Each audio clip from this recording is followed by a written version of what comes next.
میگه آن جهود و مسلم و ترسا مگر همراهی داشتن با هم در سفر. یک مسلمان و یک یهودی و یک نصرانی باره هم سفر می شوند. در سفر یک جا بودند. چون رسیدند آن سه همراه منزل هدیه‌شان آورد حلوا مقبله. در یک کاروانسرا رفتن جا گرفتند. اگه آدمای پولدار زمانای پیش هم خونه سنیمت میکردن، یکون کوارتیر سنیمت میکردن. اما اگر کسی نمیداشت همون کاروانسراهای عمومی بدن جای بی پول ابشگه میرفتن در همونجا چند مدت استقامت میکردن. اینا هم رفتن در هم یک کنجکی کاروانسرا جا گرفتن. یک آدم مقیمی دید در سر رخسارهاش و گرد غبار، فهمید که یا مسافر بدیم. هدیه‌شان آورد حلوا مقبله. یک کاسه حولا گرفته برای همه را آورد که بخره. نان گرم، صحن حلوای عسل برد آنکه در ثوابش بد عمل. از بس که امید ثواب داشت میگه یک نان گرم گرفته است در بالای همون کاسه حولا مونده است، آورد که همه را بخره و در حکم دعا کنه. تخمه بودند آن دو بیگانه زیخور، بود صائم یوم آن مؤمن مگر. او نصرانی و یهودی عبید کردگی شکم و ترک، ای مسلمان روزدار به دستی بیچاره روزه داشته است. چند نماز شام آن حلوا رسید، بود مؤمن مانده در جوع شدید. همین وقتی روزه کشایی دا آورد دست شوخی. عادت انسان چخیلی طاقت میکنی، همین وقتی خوردن شده خرا کدیدی دیگه طاقت ای دستت میتی. حتی دیده بعضا دستا را نشسته اتکا میکنی. آنده کس گفتن ما از خر پریم، این شبش بین همه فردایش خریم. یهودی و نصرانی گفتن شکمای ما سیره حولا را همی زیبش خوردنش سهره، سهر زفترک میشود، بیا مونمش سهر بخریم. گفت مؤمن نکی ما خود سیتنیم، چون خلاف افتاد پس قسمت کنیم. هر کی خواهد قسم خود بر جان زند، هر کی خواهد تا سهر پنهان کند. مسلمان گفت برادر این حقی سه کسی اینجا حقی ما هم است نباشه بیایی سه حصه تقسیمش کنیم.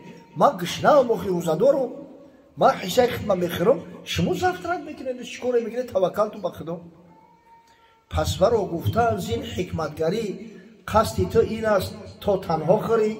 حیلگر گفتن اکی یک کاسه چی کیلویی داره که او را سه حصه تقسیم کنیم، تا همین نیت تمیه که بیاره بمونیم شکمای ما سر دل ما نکشه تو توقع بخوری. گفتن اقلیت باید به اکثریت اطاعت کنه. مرده طاقت میکنی سهر میخوری.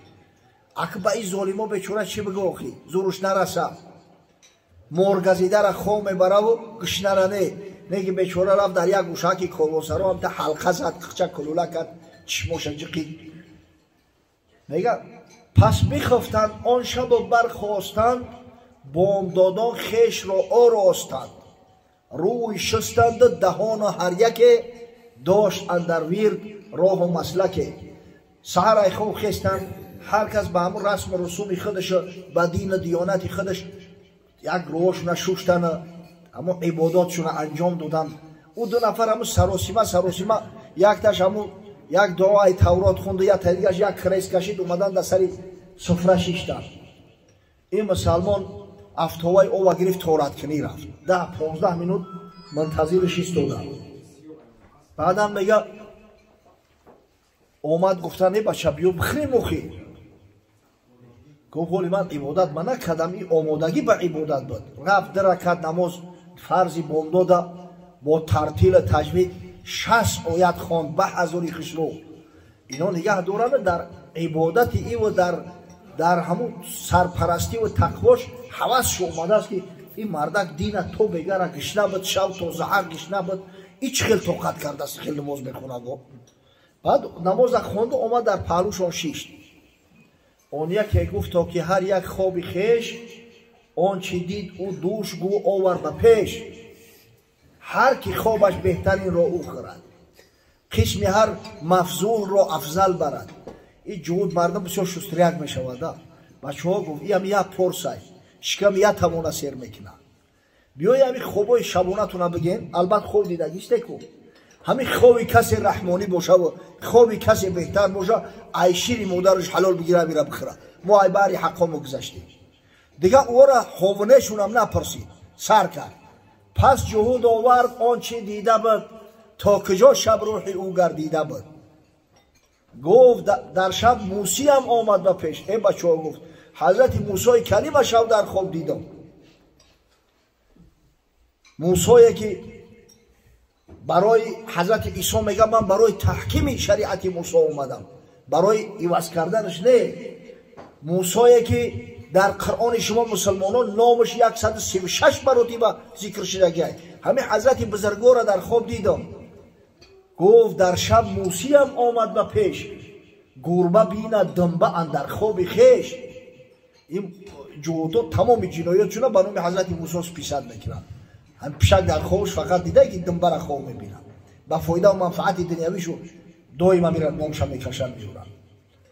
از پی موسی شدم تا کوه تور، هر سوم گشته مستغرق ز نور. هم من هم موسی و هم کوه تور. حضرت دست مگرفت که تورم برد میگه تا سحر در زیر نور و پرتو الهی بدیم.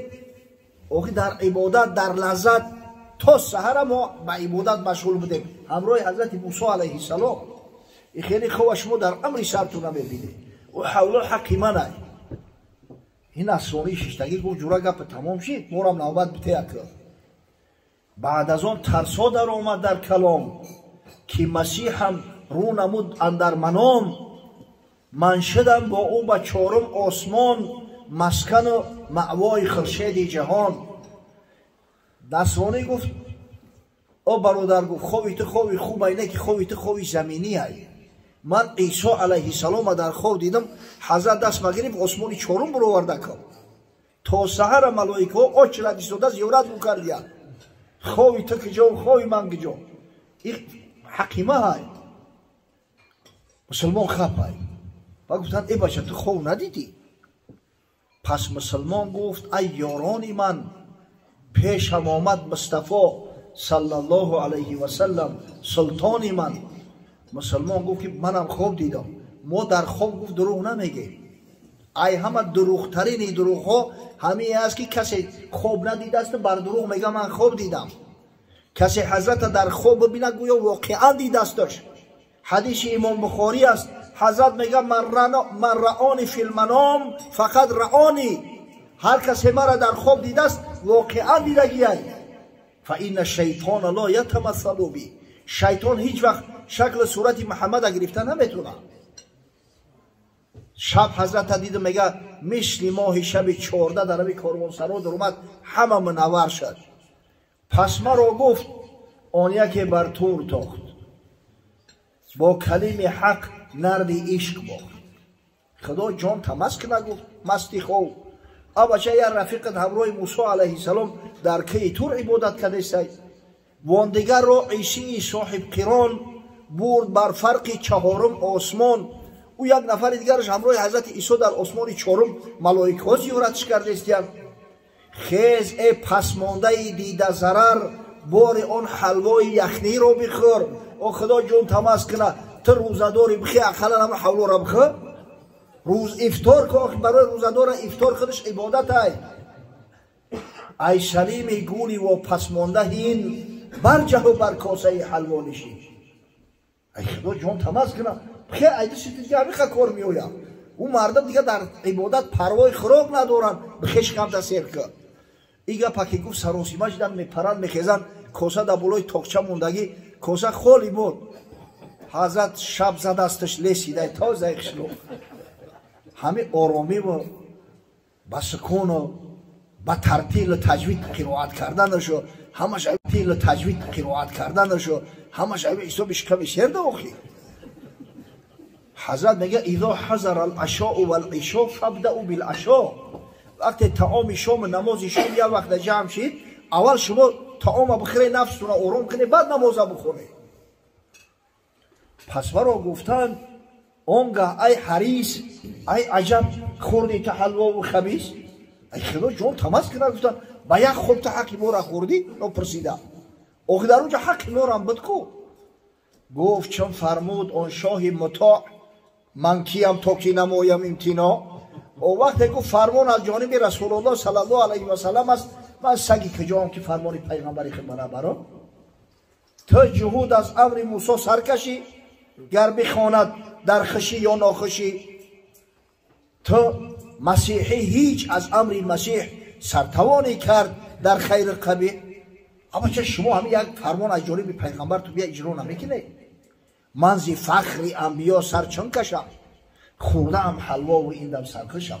و حضرت اگر میگفت جان تفیدا که جان مفیدا میکردم، ولی که با گشنه بدم حلوای شیرینی با مزه بده. پس ورا گفتن والله خوابی راست تو بدیدی وین به حسد خوابی ماست. بعد اقرار کردم به خدا قسم گفتن خوابی حق تو دیدی، با خود خوابی پلیز دیوخی ماشاءالله شکمبک تمسی یک شد. جهود گفت من به خاطر یک کاسه حولاش در روم سیاه کردم، حضرت موسی را کشیدم مثال آوردم، با یک کثافت گفت ایبد هم گذرون، با دروغ گرفت دروغی آسمونی کرد. نه که الحمدلله که اوکی غرض اینجا حولای دنیا نیست، غرض از حلوا هم توشه آخرت هست که ما توشه آخرت داریم. ما دعوا نمیکنیم که ما امتی برگزیده الله هستیم و خدای تعالی آتش جهنم بر بدن ما حرام گردانده است. نه، ما الحمدلله میگیم که ما بنده هستیم، مستحق آتش جهنم هستیم. اگر رحمت خدا نباشد، اگر شفاعت رسول الله صلی الله علیه و سلم نباشد، اگر همین عاجزی و بندگی ما نباشد، مستحق آتش. ما نمیگیم که حضرت عیسی آمده جان ما را خریده دیگه خلاص فردا روز قیامت ما عقاب نداریم، حساب نداریم.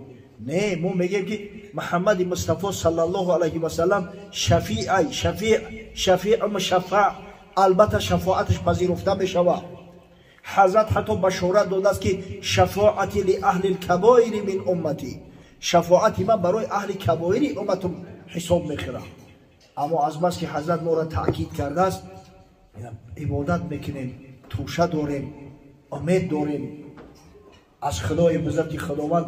اگر چند همین نمازهایی را میخونیم با نقصان و کمبودی به درگاهش قبول میکنه و فردا سببی همون زمانی درازمان میشود که خدایا در قبل نعمتهایی که علی دوام برام رسونده 5 وقت نماز خوندیم. خدا را شکر میکنیم که پروردگار ما را هدایت کرده است. ماه شریف رمضان روزه میگیریم، شاید نقصان و کمبودی های زیاد داریم، اما خداوند بزرگ است که التجا میکنیم که پروردگار رو قوت ما همین کمی رسید، به همین قوت اندکی خدمون همین روزه را گرفتیم. خدایا تو بپذیر و همین را سپر ممکن برای نجات از آتش جهنم.